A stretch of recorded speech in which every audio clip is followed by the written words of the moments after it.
The Devil's Rescue by L. Ron Hubbard.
He had been cold so long that he had even ceased to dream of the great logs crackling in the old manor fireplace of his home. He just shivered now and then and ached, becoming conscious of the fact that it was bitter for a moment and then relapsing into a blue ache which ate him from the mop of his salt-encrusted hair to his cracked feet.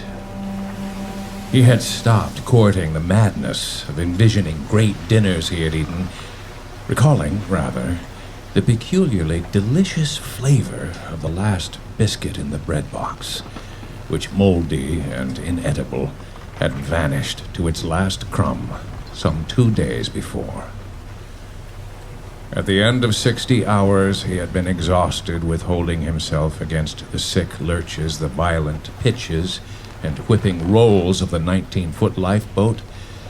But now he braced himself not at all, but lay prone in 5 inches of water and limply shifted with it from side to side. It was hell to open his eyes once the salt had formed over them well shut. But some deep instinct in him bade him, now and then, to look up at the tattered ensign which hung upside down on the mast. The savage energy of the wind tearing into the red and white and blue wool wearied him, and again he shut his eyes.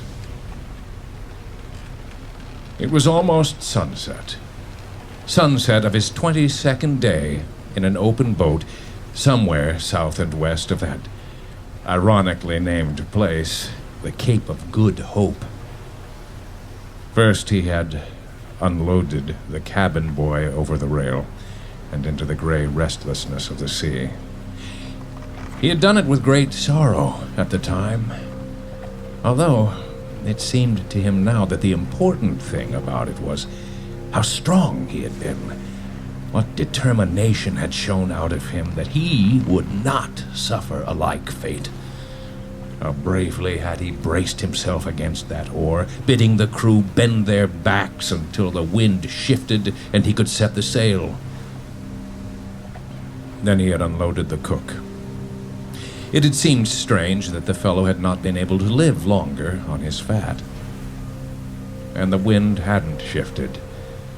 And when dawn rose, the reason why he'd had to carry so much starboard helm the last hour became apparent. And so they had dumped the bow oarsman into the sea. That was all after the wind had started to blow straight off the cape. There was nothing astern but ox, he told them, ox and ice, and they had nothing to lose but their lives, which weren't worth much anyway, and so they dumped the bow oarsman's dead heaviness into the sea, whipped into a creamy froth now by the rising wind. About then, he had ceased keeping track of the rest of his crew. The captain, had he not been dead on the schooner's house and in 100 fathom by now, would have kept a very punctual log about it, doubtless. But not his mate. And then a couple or 5 days ago, he had finally gotten tired of watching an arm swing back and forth from the thwart, and to still an urge which demanded to discover if man was fair food, hitched himself upright, and after an hour's work had managed to slide the body into the thick of a craggy wave which gulped and gave up its prey no more. He had stared in stupefaction then at the biscuit which floated upon the seawater in the bilge. He wondered that the boatswain had not eaten it long before, but the boatswain's loss was his gain, and so he had eaten. The foolishness of eating came to him afterwards, for eating would prolong his life yet a little while, and he was heartily sick of the way the boat kept lurching, rolling, pitching. If the sail hadn't blown away long ago, he would have tried to steady the thing with it. The sound of the wind had gotten into his head, along with the slap of the single remaining halyard, and he was certain that he would never be able to get it out again.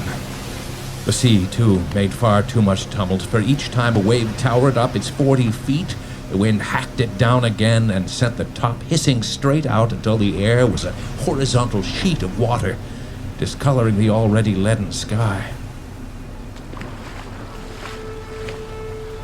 Wondering a little at his energy now, he put in a time at bailing, scooping up some water, lifting the can to the gunwale, spilling it out, bringing it back, scooping it up, lifting it to the gunwale, spilling it out, bringing it back, scooping it up, spilling it out, lifting it to the gunwale.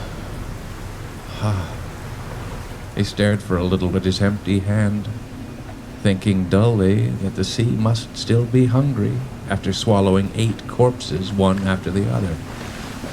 A small part of him was alarmed, for now the boat would fill, little by little, at last to sink. The greater part of him said, with some relief, that, well, he wouldn't have to bail anymore anyway. Why he didn't get pneumonia or die of cold like the others was a problem which he would not now have to solve. That would save his head a lot of useless work, for a man had no right to live at all somewhere off Good Hope in the awfulness of its winter, with the ferocity of its gales and the chill of its water. Not even a bucko mate in the full strength of his 25 years. The streak of irony in his nature had risen up many times to aid him, and perhaps in it there was some small explanation of why he had outlasted those sturdy but stolid souls to whom death was simply death, and not a rather good joke on the unwary. After all, he pondered in one of his few wholly lucid moments, what more could he ask? For a good 5 hours he had had a command. But when the mast had been shivered, striking down the captain, it had been his lot to valiantly strive to keep the schooner afloat with pumps which took out only half of what came in through the sprung seams. And now again he had a command, his solitary own, 19 feet in length, 7 feet in beam. And what mattered it if he was riding to the slashed sails and boom which made up the sea anchor? What mattered it if there were now 8 good inches of water to slosh in the bottom, over the bottom boards continually, and over himself at least half the time? The clearness of thought began to seep from him, and he stared half unseeing at the wind-split Old Glory. The whole thing was impossible, and he achieved the belief that he, Edward Lanson, was not here at all, that neither Cape of Good Hope nor South Atlantic existed. Somebody had made a very great mistake and had hung up the wrong scenery around him. He wasn't he, and the sea existed not at all. The dark, which dropped so slowly, coming down like the easy fingers of death, would take everything away, and he would awake in a dry bed to a breakfast fit for a sailor, finding that this had been nothing but a nightmare. He had dreamed the clammy flesh of the dead as he jettisoned them. He had dreamed the weeping of the cabin boy, who wept only because of the sorrow his mother would feel. He had dreamed even the Gloucester maid. He came to himself at the wrench of a powerful sea. It was quite dark now, but over him the wind screamed, and about him crashed the sea, unbelievable in its power to destroy, conscienceless in its veracity. He roused himself, for now the bilge covered his face at each roll, and though he could not discover any reason for not strangling, and thereby putting a swift period to his pain, it took less energy to lift himself with his back to the midship thwart than it did to force himself to lie and die. There was ice in the spray, which rattled against his back, and he fished listlessly around until he retrieved somebody's sou'wester. The feel of it was clammy, but after a while he got used to it. His chin sunk hopelessly upon his breast. He rode out the thundering hours, coming to himself now and then, and remaining for whole minutes with his wits more clear than they had ever been before in all his life. He thought of the time he had wasted, the countless easy hours spent wholly without purpose, and somehow it amused him to know that all men squander their time, purblind to the hour, often close at hand, when precious few minutes and seconds would be theirs to spend. The water was now up to his waist as he sat, a full 14 inches above the bottom boards, 18 from the keel. Its shifting weight made the craft stagger and take on even more until sometimes half the gunwale was alight with a phosphorescent gleam of foaming spray. The movement pulled him back and forth, so that he had to brace himself a little with his arms along the thwart. He had not the strength to adjust himself completely. If he had ever been close to the shipping lanes, he was far from them now, beyond any possibility of rescue. As he was driven southward, he approached Antarctica, and the days, each after the last, would increase their cold, and the wind its content of ice. 1,000 or 4,000 miles away was Hubbard. 1,000 or 500, directly into the whip of the gale which drove him off, was Cape Town. Somehow, it was strange to know that actual solid land was still in existence upon the planet, that ships still plowed the deep, that he still lived when all these others were long dead. It must have been close to 11 in that wailing night when he saw a light. Raised high on the crest and then dropped into the trough as he was continually, it was a sketchy glimpse. Stubbornly, he would not allow himself to know it, for he full realized that the disappointment would be too agonizing for his remaining sanity to bear. And yet, each time he was hurtled dizzily in the dark to the foam-toothed peaks, he glimpsed the light anew.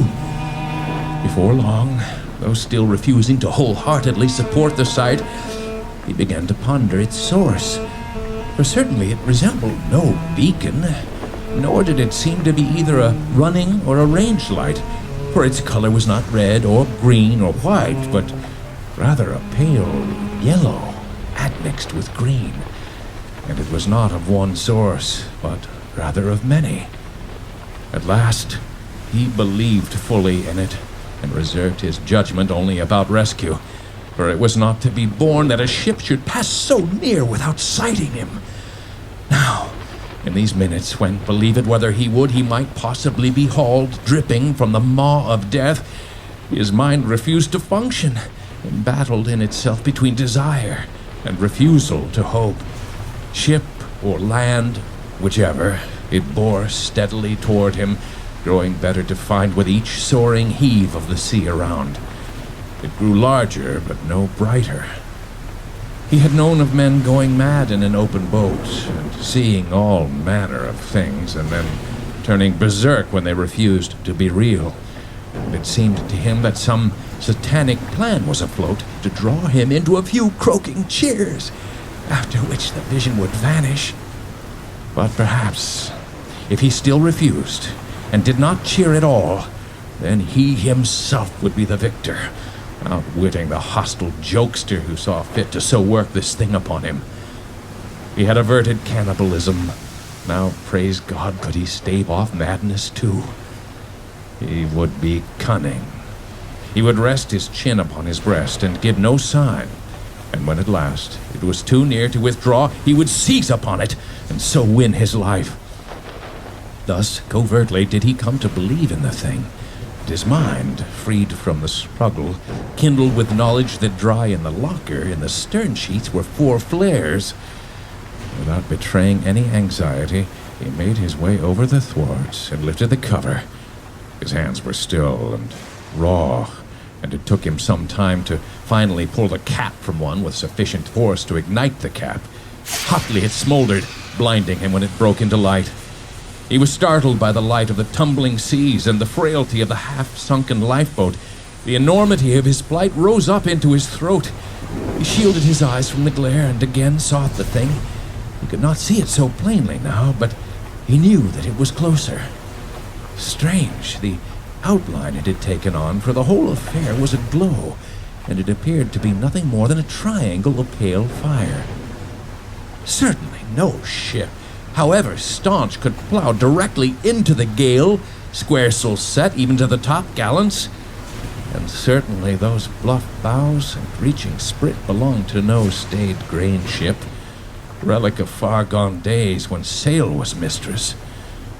The warmth of the flare was good to his hand. He noted its feeling carefully, for he still had no faith in this thing. Reason stated that it could not exist, and, if it did, that it could not sail in such a fashion, and, if it did, would never be booming up from Antarctica. But there it was, growing larger, and he fancied that above the yell of the wind he could make out a repeated hail and the creak of straining gear. Then, in an abrupt lull, he heard the thunder of slacked canvas, amid which a voice clearly cried, "Ahoy, the whaleboat! Stand by to take a line!" It was a trick of the sea, that order. It was a failure in his head that the old merchantman was standing to on his windward to drift down upon him with the wind and the sea. But all too plainly he heard the canvas booming now as it was momentarily spilled of wind. The flare did not seem to affect the strange glow which outlined the entire craft. But as the vessel neared, he saw that the sails were scarlet, not yellow-green, and that the masts were black, gleaming with spray. A line whistled by his ear, and a monkey fist plunked into a wave beyond him. He was almost afraid, in a sudden fit of premonition which stood up the hair along his neck, to touch that heaving line. A moment's lull was chased away by the returning scream of wind, and once the hemp was in his hand, he was frightened at the thought of letting it go. Swiftly, he hauled it to him, unmindful of the pain of it through his raw palms. The hawser thumped on the gunwale, and he brought it up to carry it forward and drop it over a bit. "All the way!" he cried, his own voice sounding thick but small. The jerk on the lifeboat slammed him to the thwart, and he hung on, staring up at the nearing vessel, split apart as he was by the desire to continue his life and the knowledge that this was somehow an awful thing. At the rail were many faces, unearthly white against the glowing scarlet of the canvas. Not a sound came from them now. He could feel the intensity of eyes upon him, and the atmosphere of the vessel reached out and clothed him in clammy garments. A line dropped down beside him, and he placed the bowline on the bight about both his seat and his shoulders, and presently, as the sea dropped away with his boat, he felt himself hauled swiftly up. Hands pulled him down from the rail to the deck. And ordinarily, at this moment of salvation, he would have given way to an intense desire to lean upon their support, but of their faces, he could make out nothing, save blots of glowing white. Not a word was spoken, until one sailor, drawing his knife, made as if to cut away the lifeboat. Don't! Cried Lanson, in sudden horror. All faces turned to him. Haul it astern! It's not much to tow, and it's my only command. The knife poised over the hawser for seconds, and then the sailor withdrew it and thrust it again into his belt.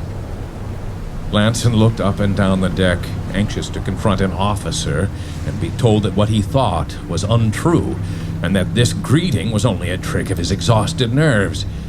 By the mast, he saw a larger fellow, seated and seemingly disinterested, passing a marlin spike from fist to fist.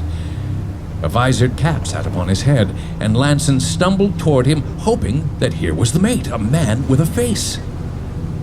But the mate had no face whatever. I am Edward Lanson, mate of the schooner Gloucester Maid, foundered 3 weeks or more ago off Cape of Good Hope. The fellow turned up his featureless face and continued to pass the marlin spike back and forth. Finally, he made a motion with his head toward the quarterdeck, and Lanson found himself supported in that direction by the members of the crew. Any exultation he had felt in his rescue was spent now, for it was all too apparent that this ship, hemp-rigged, low of waist and high of stern and forecastle, should have ceased to sail centuries before. The crew stopped at the bottom of the ladder to the poop, and Lanson looked up to find a tall, nervous fellow up there, dressed in an ancient Spanish mode, with the silver hilts of pistols protruding from his sash, and a rapier sweeping back in a thin, bright line. But here, thank God, was a face. The Gloucester Maid.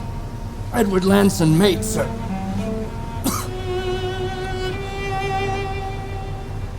Dead? My crew, sir, my crew and my captain, every one. The man on the upper deck took a restless pace back and forth before he faced Lanson again. The dark eyes flamed strangely. This is ill done, Mr. Mate. Dead, you say? Everyone but you? Aye. Foundered off the Cape? Aye. And adrift 3 weeks in an open boat? Aye. You have no curiosity about the deck on which you stand? I would rather not, sir. I am weary. Of course. But you are a prudent man, Mr. Mate. You would lie if you said that you did not know that before you stands Captain Vanderbeck. Lanson's knees were buckling with exhaustion, and only the hands held him erect. Take him below. Give him stout wine, Madeira with a little pilot bread broken in it. When he wakes, give him food. He did not have to raise his voice to get above the wind.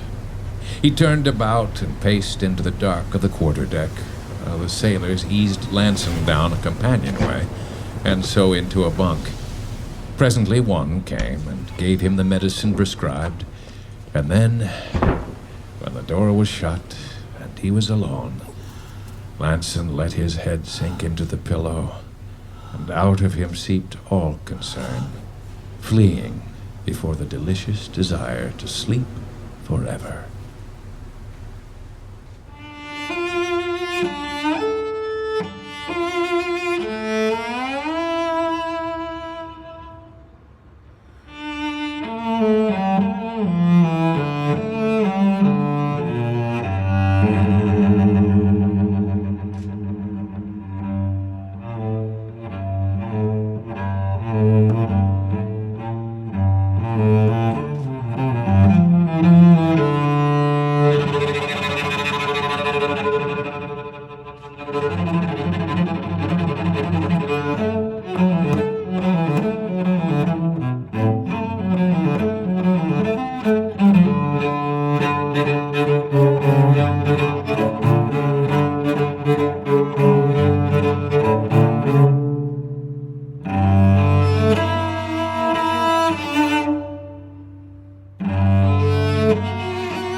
When he awoke, he found that he still could feel the uneven lurching of the lifeboat, so long had he endured it.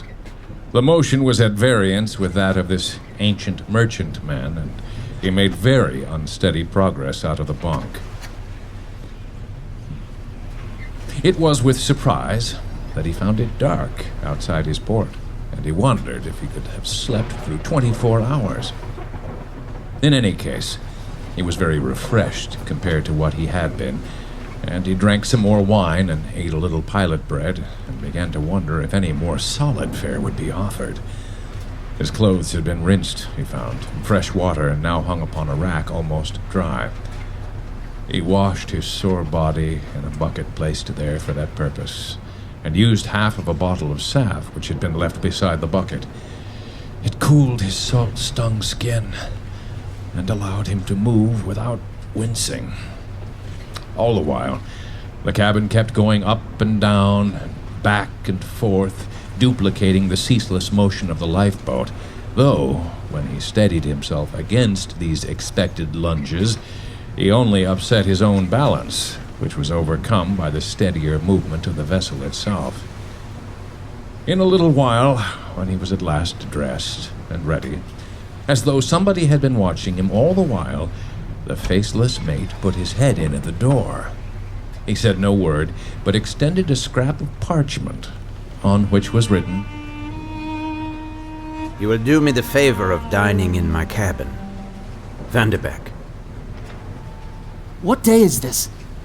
But the mate withdrew without a word, and his sea boots left no sound in the passageway. Lanson turned to a mirror and nervously fixed the knot in his sailor's scarf.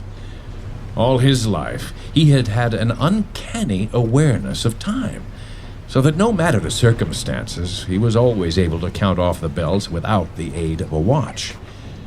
As he came more clearly himself, he realized that there was something very wrong with its being night, and though he had no true check of it, he felt that his sleep had been of at least 36 hours' duration. Remembering, he knew that he had awakened 3 or 4 times, each time to find a watcher at his side, ready with a warm broth. But it was all indistinct, as though it had happened to another. He combed his hair with his fingers, and then fell to studying his face, not really wanting to, for fear of what he might discover. But there was life in his dark eyes, color in his sunken cheeks and lips. No, there was no doubt about his being still alive, no more than there was any doubt about his recovery. He fingered the note and pondered the captain's name, summing up what he had already seen and heard, and then, suddenly, he sank down on the edge of his bed and cupped his face in his worn hands. What release did he have now? Why hadn't they let him die out there alone?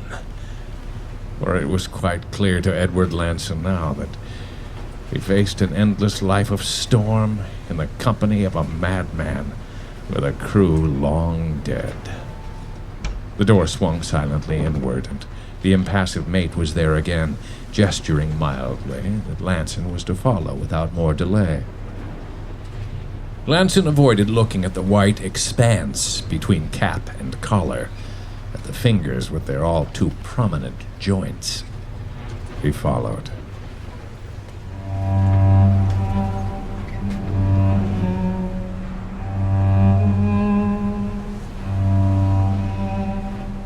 The main cabin was ornate, with carved blackwood furniture, glowing silks and oriental carpets. Along the bulkheads to either side were rows of chests, camphor and ivory and teak, from which drooled the luster of pearls, or gaped a little over a load of dull gold coins. The ports were 20 feet athwartship and full 7 feet tall, all of a cunningly set glass to make compasses and tritons and seahorses. Through this, trailing far behind them, glowed their frothing wake, leading off into the gray dark and the shrieking wind. Before Lanson paid heed to the occupants of the room, he searched for and found the lifeboat planing behind them from its taut painter. Vanderbeck stood with his back to the companionway, staring gloomily through the stern ports. When Lanson touched the back of a chair, making a slight noise, the captain turned slowly. He had taken off pistols and rapier, and had changed sea boots for buckled slippers, but he was still garbed in black silk, which gave his face an unnatural glow. Wine? As you will. The captain waved him into a seat at the table, but did not himself sit down. Watching the man's restive pacing, Lanson broke some dried fruit in his hands and chased it down with excellent port. You are a fellow of remarkable indestructibility. I might say the same of you. Yes. Yes, that's so, I suppose. But blast me, Mr. Mate, if I'd enjoy 21 days in an open boat, dumping the crew over one by one. I'd rather not talk about it, sir, if you please. Yes, of course. Blast me, of course. Good fruit, eh? Yes, very tasty. Good. Got it from a derelict named the Martha Howe. Captain must have been a fool to desert her. There she was, floating high, and where was he? Shark bait, most likely. A good joke on the fellow, eh? Lanson drank a little more wine. Marvelous what one finds bobbing around. God love us. Man begins to believe the accursed world is only intent on one thing. Giving all their riches to old man sea. I suppose one would think so, looking at all these chests. Ease? Rubble, Mr. Mate. Rubble. I should show you what we have in the forward hold. But here's the dinner. He sat down, and the sailor who had entered laid the board with smoothly mechanical motions. His face, too, was featureless. But what worth is it? It can't be spent. It can't buy me what I want. Have some beef. Lanson ate as slowly as he could, experiencing difficulty with an insane desire to snatch out with both hands and bolt everything in sight. Neither of them said anything more until they had finished, and the steward had brought forth some liquors and coffee. Vanderbeck sank back in his chair and examined his watch, comparing it with an ancient chronometer on another table a short distance away. While he was so engaged, a shadow was thrown in the path of the swinging lamp. Lanson's liquor glass slopped a little. The captain of the Gloucester Maid, recognizable only by his clothes, having no slightest feature from chin to brow, stood deferentially at Vanderbeck's chair. Lanson felt that he was being looked upon, but he tried to make no sign. Course, east-northeast, wind strong, sir, said the captain of the Gloucester Maid. East northeast. When do we pass the Cape? at midnight, sir. Perhaps we'll not be turned back this time. Steady as you go. The Gloucester Maid's master touched his cap and withdrew. And maybe we will. That's the only hope. To pass the Cape and be quit of this forever. Ha! Mr. Maid. We'll have a drink on it, for I very much fear that your own fate also depends upon it. Lanson drank with him. Ah! Perhaps Said Vanderbeck, growing more expansive. he'll not even board us this night. Lanson smiled. Has he ever failed? Vanderbeck clouded, glancing around. Must you rob me of even the wish? No, he's never failed, not in all these hundreds of years. But by this watch, he's close to 10 minutes late. That's unusual. They lapsed into silence, both of them waiting, Lanson knowing full well who was coming and why, and marveling slightly that he in his youth should be wise in lore so old. He did not disappoint them, though the time had regressed almost an hour. There was a swirl of wind upon the deck, even louder than the already shrieking gale. The ship was, for a moment, in the grip of some savage force, which strained at it and made it reel. There came a sound of great boots on the deck, and a halloo for Vanderbeck. Ahoy, Captain Vanderbeck! Vanderbeck sat still. The boots made the companionway groan, and the room was full of rushing wind and glaring light, and smoke, too. Lanson looked steadily at his glass. What's this? Said an ingratiating voice. Edward Lanson. And who, may I politely ask, is Edward Lanson? Ah! Is he as good as that? He laughed immoderately. And then, Mate of the Gloucester Maid. Or perhaps I should say captain, since he had the command for 5 hours. A cool one, my friend. And worthy of your notice. He outlives all the men on his boat. By taking their rations for himself? Lanson's face was very stiff when he looked up. The fellow in the dark, dripping cloak had slunk into a chair, and his pointed brows were raised, half amusedly, half cynically. You do not know everything I see. You see? You see? 21 days in an open boat, and he comes up with enough nerve to bait you. Laughter shook him, so that pouring wine, the bottle chattered against the glass. He was not cross. A leer of disbelief appeared upon his tapering face. No man, my young mate, has any such remarkable power of self-sacrifice. I should know, for, after all, I govern the lives of more than you suppose. But not mine. And so I'll not be made to take that lie. Though I can't say that your good opinion is of any great importance to me. Vanderbeck poured brandy all around in his enthusiasm. He looked put out, and not at all pleased with what Vanderbeck had done. This was poorly thought of. What can I do? You rob me, one by one, of those I get to man her. Even tonight the time of 5 is through, and so they leave with you. And when I go to the work of lying too, shall I desist because, wonder of wonders, he is not dead? What else can he expect now? You'll give him the same chance as the others.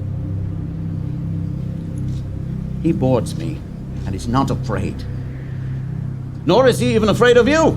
And therefore you wish him ill.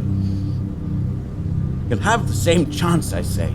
He peered at Lanson with shifty eyes, but Lanson only sipped his brandy and did not blink. He despised the fellow from the nethermost reaches of his soul. After a little, he got up and wandered about the room, opening the chests and regaining his good spirits by laughing at the contents. The sight of gold and gems reacted upon him like a colossal prank. Finally, he took heed of the chronometer and sat down at the table again. From inside the cloak, he took a great dice cup and, wrapping his long fingers over the edge, made the cubes within it dance. Always your dice. As the years go by, I trust you less and less. Pah! You think my dice are false? Here, inspect them. What good would that do? But this time, won't you use mine? And be certain, then, that they are false? What a child you think me, Captain Vanderbeck.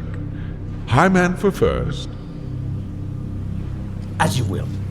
Promptly, he rolled out 4 6s and a 5, and sat there grinning while Vanderbeck took the great box and made the cubes rattle. When they fell upon the cloth, they showed but small numbers.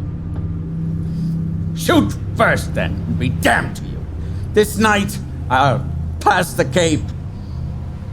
That I swear. Have you not sworn too much already, perhaps? Vanderbeck flushed. He rolled the dice and got 3 5s. The remaining 2 presently bounced forth, and one of them was a 5. The last was also a mate to the rest. 5 5s. He grinned. Shoot 5 6s now, and pass the Cape. Yes, shoot 5 6s, or 5 aces, and be free of it. Rattle them well, Captain Vanderbeck, for again you near land after long cruising. Fail, and you are mine for 7 years more. Vanderbeck's eyes were overbright. You've never been beaten. You have no concern, and it only amuses you to see another try. But here, I'll shoot. And to hell with you! The 5 dice leaped from the box, and when they had quieted, they read 2 6s, a pair of 4s, and a deuce. Vanderbeck's hands shook when he laid the 6s aside and put the trio back into the cup. Thoroughly, he shook them. Savagely, he threw them. 2 more 6s came to view. He was grinning, self-assured. It amused him to see the moistness of Vanderbeck's hands and the tremble of the captain's lip. Vanderbeck sent the die spinning around and round inside the cup, and then, as though abandoning everything, let it fall to sight. He began to laugh in a quiet, horrible sort of way. Vanderbeck's eyes were starting from their sockets, and he appeared to be on the verge of insanity. Lanson whirled the brandy in the glass with small motions. 4 6s and a deuce won't do it, I'm afraid. And so you're mine another 7 years. But worry not. Again I'll bless your ship. She shall not founder. No, she'll carry you through the storm of winds which blow around the bottom of the world, and we'll not meet again until your time has once more come. And so, good voyage to you, Captain Vanderbeck. Collect your crews upon the sea and send them on when their time is done. After all, you gave ship and self to me to win against these seas. You won, you see? And so, goodbye and good sailing. There's the matter of myself. Said Lanson quietly. He dared not hope. After all, I had no part in this, and offered nothing to the sea but my own small strength. I come here only by chance, and you have no right to keep me. Blast me, that's true. Much as I like you, Mr. Mate, I like you a shade too well to have you so condemned. Come, you. You'll have to have his chance. He regarded them uncertainly for a little, and then smiled in an oily fashion, slipping sideways into the chair once more. You really want to be given back to the sea, Edward Lanson? Rather that than this. Then you do not like my service? I did not ask to enter it. His eyes shifted from the direct stare, and he again produced the dice cup. But let it be understood what you do. You shoot for your freedom, and I for your soul. Is that correct? Lanson sat up a little straighter and took a hitch on his nerve. Yes. High man shoots first. And he rolled 4 6s and a tray. Lanson took the box. He stared for a while into its depths, and then stirred it up. He tossed it, and got a hodgepodge of small ones. He took the box again, rotating it slowly, all the while grinning triumphantly at Lanson. When the dice spewed forth, there were 3 aces, and a 4 and a deuce. His quick hands tossed the 4 and the deuce back, and when they leaped out again, they were an ace and a tray. He placed the 4th ace with the first 3, and the die went round and round inside the cup while he enjoyed Lanson's strained face. Then it bounced to the board and teetered for a moment between an ace and a 6. Then it fell, an ace on the side. He shrugged. 4 aces to beat Edward Lanson. But even if you lose, I am not such a hard master. I have not lost, Said Lanson stubbornly. He made the dice clatter in the cup. With a twitch of his wrist, he scattered them on the green cloth. 2 aces were there to be set aside. He tittered. Go ahead, Edward Lanson. As you say, you have not lost. Lanson rattled the 3 dice savagely. He spilled them, and when they had stopped, only 1 was found to be an ace. Keep right on. Not even yet have you lost. Lanson shot him a contemptuous glare. The 2 remaining dice leaped about in the box and then bounced swiftly forth. Vanderbeck leaped up so suddenly that he upset his brandy. You see! You see! 2 aces and that makes 5! He shot 5 aces and he's got you! Then you can be beaten! You can! And 7 years from tonight, when we again come near the Cape, we'll see! But a strange thing was happening to Lanson. His evil face was beginning to fade. Vanderbeck was beginning to fade. The very tapestries of the room were growing indistinct. The steward who waited in the door became only a bony thing, then a shadow, and finally vanished altogether. The beams overhead grew as transparent as glass, and even Vanderbeck's voice was drawing far off. The face was gone. The chests were gone. The table and the beef were gone.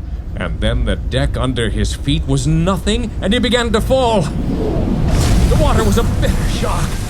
A hungry wave towered up and dropped its tons of froth upon him. He came to the surface gasping and struck out wildly, encumbered by his clothes, smothered by the sea, deafened by the wind. Close beside him, something white was bobbing, and he clung desperately to it. The solidity of the canvas-wrapped spar was reassuring, for he knew it was a sea anchor.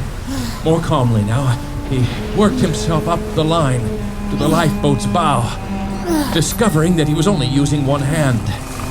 It took some time for him to get over the lunging gunwale, but at last he lay in the half-swamped boat, gasping with relief. Presently, he pulled himself to the midship thwart and lay out flat upon it. There was something to which he had clung, and now he gazed wonderingly upon it, finding that he still held a dice box. Overhead, the winds that howl around the bottom of the world tore spray straight out from the crests of every wave, until a solid sheet of water was continually in the air. Back and forth, up and down, rolling, pitching, and staggering, the lifeboat floundered through the gale. Lanson got in the sea anchor and hung its beribboned canvas upon the mast as best he could, the while glancing about for any further sign of the spectral Flying Dutchman. But the sea was clear, and after a little he lashed the helm upon a northerly course. Gripping the dice box with a stubborn hand and kneeling on the buried bottom boards, Edward Lanson began to bail.